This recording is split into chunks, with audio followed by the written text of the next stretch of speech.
Good evening, my fellow Americans. 10 days ago, in my report to the nation on Vietnam, I announced the decision to withdraw an additional 150,000 Americans from Vietnam over the next year.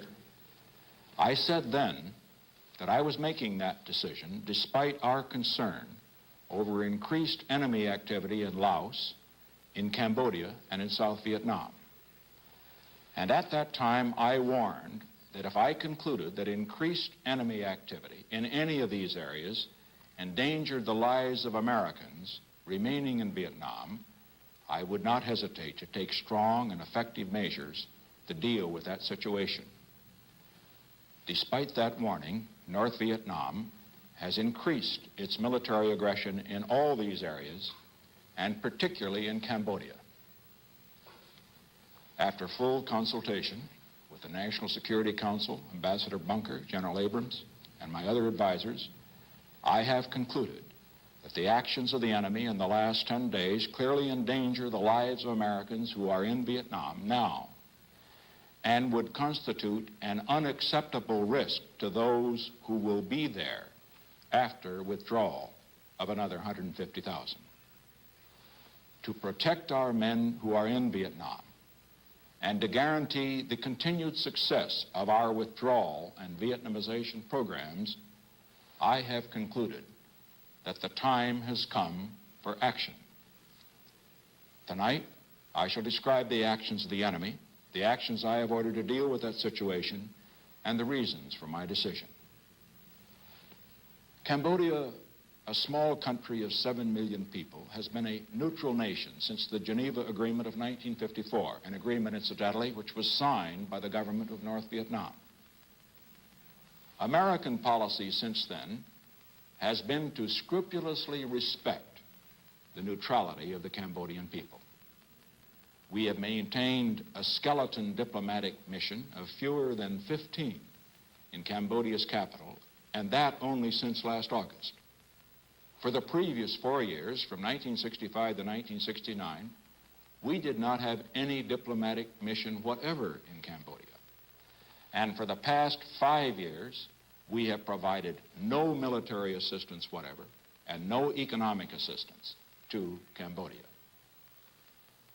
North Vietnam, however, has not respected that neutrality.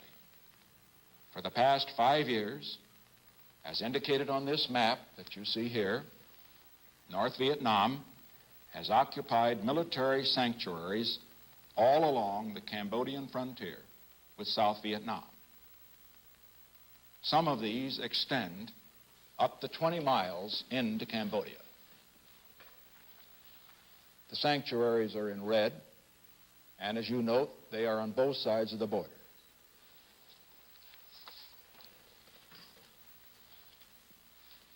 They are used for hit-and-run attacks on American and South Vietnamese forces in South Vietnam. These communist-occupied territories contain major base camps, training sites, logistics facilities, weapons and ammunition factories, airstrips, and prisoner-of-war compounds. And for 5 years, neither the United States nor South Vietnam has moved against these enemy sanctuaries because we did not wish to violate the territory of a neutral nation. Even after the Vietnamese communists began to expand these sanctuaries 4 weeks ago, we counseled patience to our South Vietnamese allies and imposed restraints on our own commanders. In contrast to our policy, the enemy in the past 2 weeks has stepped up his guerrilla actions, and he is concentrating his main forces in these sanctuaries that you see on this map, where they are building up to launch massive attacks on our forces and those of South Vietnam. North Vietnam, in the last 2 weeks, has stripped away all pretense of respecting the sovereignty or the neutrality of Cambodia. Thousands of their soldiers are invading the country from the sanctuaries. They are encircling the capital of Phnom Penh.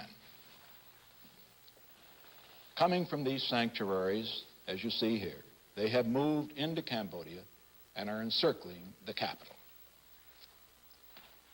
Cambodia, as a result of this, has sent out a call to the United States, to a number of other nations for assistance. Because if this enemy effort succeeds, Cambodia would become a vast enemy staging area and a springboard for attacks on South Vietnam along 600 miles of frontier. A refuge where enemy troops could return from combat without fear of retaliation. North Vietnamese men and supplies could then be poured into that country, jeopardizing not only the lives of our own men, but the people of South Vietnam as well. Now, confronted with this situation, we have three options. First, we can do nothing. Well, the ultimate result of that course of action is clear. Unless we indulge in wishful thinking, the lives of Americans remaining in Vietnam after our next withdrawal of 150,000 would be gravely threatened. Let us go to the map again. Here is South Vietnam. Here is North Vietnam. North Vietnam already occupies this part of Laos. If North Vietnam also occupied this whole band in Cambodia, or the entire country, it would mean that South Vietnam was completely outflanked, and the forces of Americans in this area, as well as the South Vietnamese, would be in an untenable military position.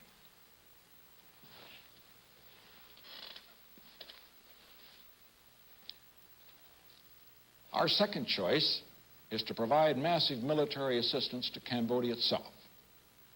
Now, unfortunately, while we deeply sympathize with the plight of 7 million Cambodians whose country has been invaded, massive amounts of military assistance could not be rapidly and effectively utilized by the small Cambodian army against the immediate threat.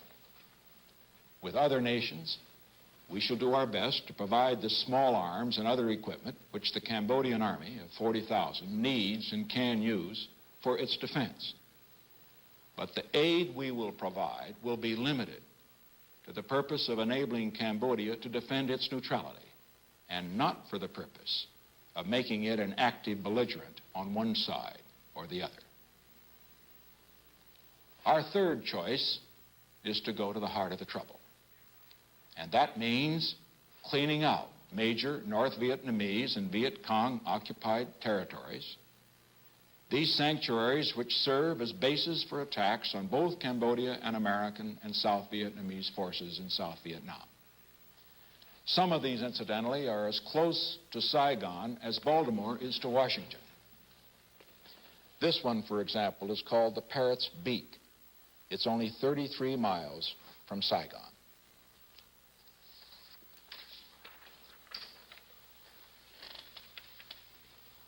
Now, faced with these three options, this is the decision I have made. In cooperation with the armed forces of South Vietnam, attacks are being launched this week to clean out major enemy sanctuaries on the Cambodian-Vietnam border. A major responsibility for the ground operations is being assumed by South Vietnamese forces. For example, the attacks in several areas, including the Parrot's Beak that I referred to a moment ago, are exclusively South Vietnamese ground operations under South Vietnamese command, with the United States providing air and logistical support. There is one area, however, immediately above Parrot's Beak, where I have concluded that a combined American and South Vietnamese operation is necessary. Tonight, American and South Vietnamese units will attack the headquarters for the entire communist military operation in South Vietnam. This key control center has been occupied by the North Vietnamese and Viet Cong for 5 years in blatant violation of Cambodia's neutrality. This is not an invasion of Cambodia. The areas in which these attacks will be launched are completely occupied and controlled by North Vietnamese forces. Our purpose is not to occupy the areas. Once enemy forces are driven out of these sanctuaries, and once their military supplies are destroyed, we will withdraw. These actions are in no way directed to the security interests of any nation. Any government that chooses to use these actions as a pretext for harming relations with the United States will be doing so on its own responsibility and on its own initiative, and we will draw the appropriate conclusions. And now let me give you the reasons for my decision. A majority of the American people, a majority of you listening to me, are for the withdrawal of our forces from Vietnam. The action I have taken tonight is indispensable for the continuing success of that withdrawal program. A majority of the American people want to end this war rather than to have it drag on interminably. The action I have taken tonight will serve that purpose. A majority of the American people want to keep the casualties of our brave men in Vietnam at an absolute minimum. The action I take tonight is essential if we are to accomplish that goal. We take this action not for the purpose of expanding the war into Cambodia, but for the purpose of ending the war in Vietnam and winning the just peace we all desire. We have made, we will continue to make every possible effort to end this war through negotiation at the conference table rather than through more fighting in the battlefield. Let's look again at the record.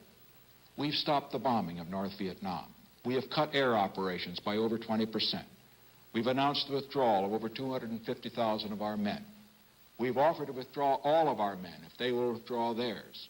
We've offered to negotiate all issues with only one condition, and that is that the future of South Vietnam be determined not by North Vietnam and not by the United States, but by the people of South Vietnam themselves. The answer of the enemy has been intransigence at the conference table, belligerence at Hanoi, massive military aggression in Laos and Cambodia, and stepped-up attacks in South Vietnam designed to increase American casualties. This attitude has become intolerable. We will not react to this threat to American lives merely by plaintive diplomatic protests. If we did, the credibility of the United States would be destroyed in every area of the world where only the power of the United States deters aggression. Tonight, I again warn the North Vietnamese that if they continue to escalate the fighting when the United States is withdrawing its forces, I shall meet my responsibility as Commander-in-Chief of our armed forces to take the action I consider necessary to defend the security of our American men. The action that I have announced tonight puts the leaders of North Vietnam on notice that we will be patient in working for peace. We will be conciliatory at the conference table, but we will not be humiliated. We will not be defeated. We will not allow American men by the thousands to be killed by an enemy from privileged sanctuaries. The time came long ago to end this war through peaceful negotiations. We stand ready for those negotiations. We've made major efforts, many of which must remain secret. I say tonight, all the offers and approaches made previously remain on the conference table whenever Hanoi is ready to negotiate seriously. But if the enemy response to our most conciliatory offers for peaceful negotiation continues to be to increase its attacks and humiliate and defeat us, we shall react accordingly.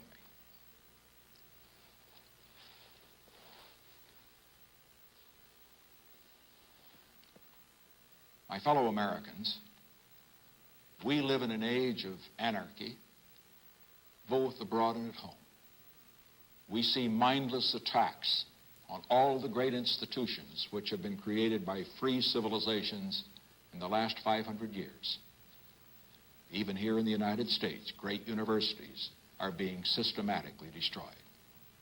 Small nations all over the world find themselves under attack from within and from without. If, when the chips are down, the world's most powerful nation, the United States of America, acts like a pitiful, helpless giant, the forces of totalitarianism and anarchy will threaten free nations and free institutions throughout the world. It is not our power, but our will and character that is being tested tonight.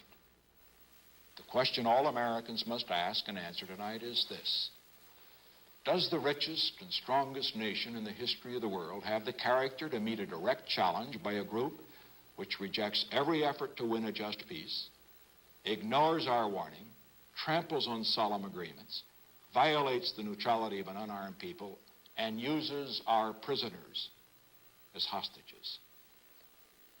If we fail to meet this challenge, all other nations will be on notice that despite its overwhelming power, the United States, when a real crisis comes, will be found wanting.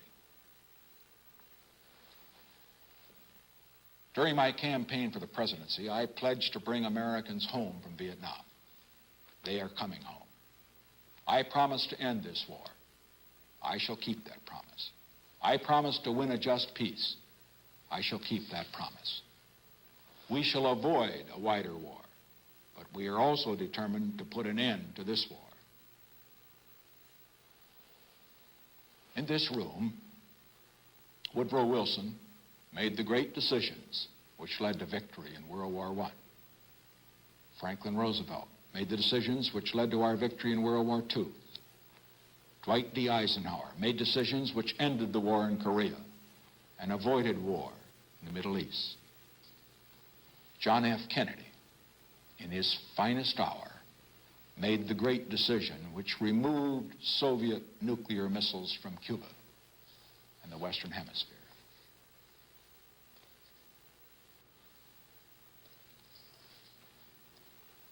I have noted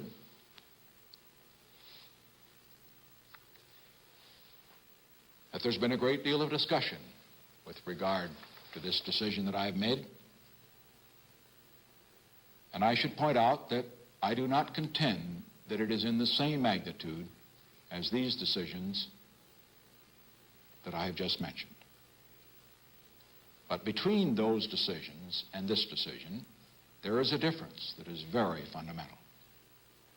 In those decisions, the American people were not assailed by counsels of doubt and defeat from some of the most widely known opinion leaders of the nation. I have noted, for example, that a Republican senator has said that this action I have taken means that my party has lost all chance of winning the November elections. And others are saying today that this move against enemy sanctuaries will make me a one-term president. No one is more aware than I am of the political consequences of the action I've taken. It is tempting to take the easy political path, to blame this war on previous administrations and to bring all of our men home immediately regardless of the consequences, even though that would mean defeat for the United States, to desert 18 million South Vietnamese people who have put their trust in us, to expose them to the same slaughter and savagery which the leaders of North Vietnam inflicted on hundreds of thousands of North Vietnamese who chose freedom when the communists took over North Vietnam in 1954. To get peace at any price now, even though I know that a peace of humiliation for the United States would lead to a bigger war or surrender later. I have rejected all political considerations in making this decision.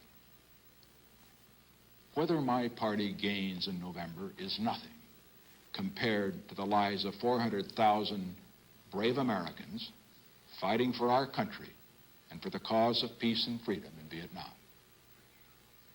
Whether I may be a one-term president is insignificant compared to whether, by our failure to act in this crisis, the United States proves itself to be unworthy to lead the forces of freedom in this critical period in world history. I would rather be a one-term president and do what I believed was right, and to be a two-term president at the cost of seeing America become a second-rate power, and to see this nation accept the first defeat in its proud 190-year history. I realize that in this war there are honest and deep differences in this country about whether we should have become involved, that there are differences to how the war should have been conducted.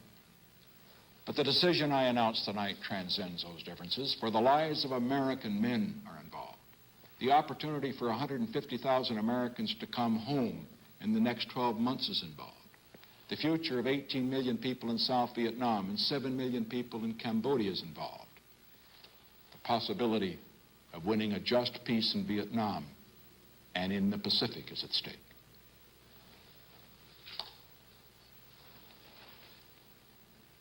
It is customary to conclude a speech from the White House by asking support for the President of the United States.